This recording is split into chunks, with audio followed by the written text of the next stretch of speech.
مزید ویڈیوز کے لیے ہمارے چینل ہاؤس آف اسلام کو سبسکرئیب کرنا نہ بھولیے. شکریہ. مړه زمونږ ایمان په شنو چایو نه دی خرڅ، په کچرو کې زمونږ ایمان په کباب روټۍ نه خرڅي، په تورو چایو نه خرڅي. تاسو وایئ په ایمان زمونږ ایمان په چکړې لارۍ نه خرڅي. دا ودونو والا ټرک راولي او د هلکانو ته یې چاله ورخېږي الله الله چغې وهي، نو په ټرک لارۍ ستا ایمان خرڅي. په لاره واده د چا دی، مزې به د چایي، کور د چا بادېږي او قربانیه چغې څوک وایي. دا تا پورې د خر سر تړلی په خدای دې خوار نه که چې خوار شي. څه په تندر لګېدلی چې توس ټرک ته ختلی او پاس الله الله الله الله واده د چا دی او ګډېږي، لور د چا ودیږي، کور د چا بادېږي او مړی پې څوک شلی. دا څه قوم دی یا دا څه خلق یا دا د دې قابل دی چې دې ته سړی سمه لار وښیي؟ دا د دې قابل دی چې یو ګړنګي او یو یو غاړې ته راولې ور دیکا ورکوي چې لاګ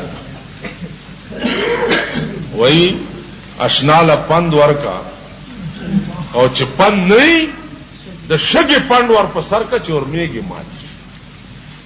دا د دې قماش خلک. زما عزیزانو دا تاسو ته ایماني وایم چې زه په دې دماغو دومره بوجي. ما فلحال د هغه ډاکټر نه علاج شروع کړی چې د لیونو ډاکټر علي دومره پریشر دی زما په دماغ. اوس ما سهار او ماښام چې کومې ګولۍ چې اوس چې راتله ما چولې مې دي ما خوله بلکل چوچي خبره رانه هېرېږي. دومره پریشر یې زما په چې زه دې خلکو د دوی دې خبرو ته ګورم، د دوی دې کرتوتونو ته ګورم، د الله مهربانۍ ته ګورم او د دوی بغاوت ته ګورم. د الله مهرباني ته وګوره، په تاسو یې څه مهربانۍ کوي. تاسو اول دا د کاکشالو خلکو ګورئ. دا زما د یادو خبره ده چې دلته کوم ډیران به پروتو او د تمام پېښور غول به دلته پراته.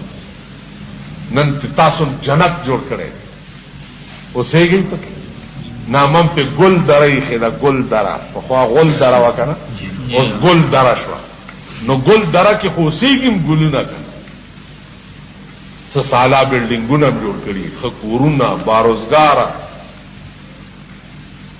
بچي، ښځې، خوراک، څښاک، اسباب، روجه راله، واورې، شربتونه، دا روح افزا دی او دا پلانې دی او دا پلانې دی. او نتیجه یې څه ده؟ نتیجه یې په خپله سوچ کوئ. روجي مونږ څه روجي؟ دا غټ غټ سنډاګان وګوره چې روجه راشي دوی ته کډني ټربل شروع شي. ما ته ګردې تکلیف. ملا لراشي، ملا غریب هم کمزوره دی. یو سرب سړی راغی صاحب، مولانا صاحب ګردې تکلیف ته راته ډاکټر وایي چې روجې مه نیسه. او تا رنګ دې خان ډېر خراب دی او بالکل روجې مه نیسه، رنګ دې ښه نه دی. ملا ورته داسې که غریب سړی راغی پیټ یې اوچتولو والا چې استاد دو منه بوری اوچتومه او روجې څنګه چې پام کوم موزره چې د ځمکې او اسمان فرق کولی شي هغه به روجه نه خوري.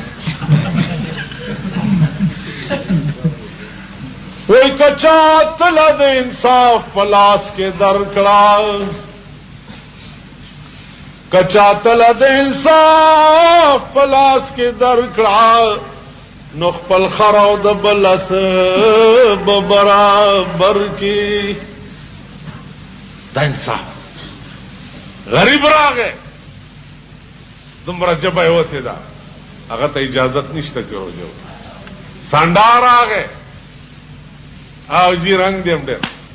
مزید ویڈیوز کے لیے ہمارے چینل ہاؤس آف اسلام کو سبسکرائب کرنا نہ بھولیے. شکریہ.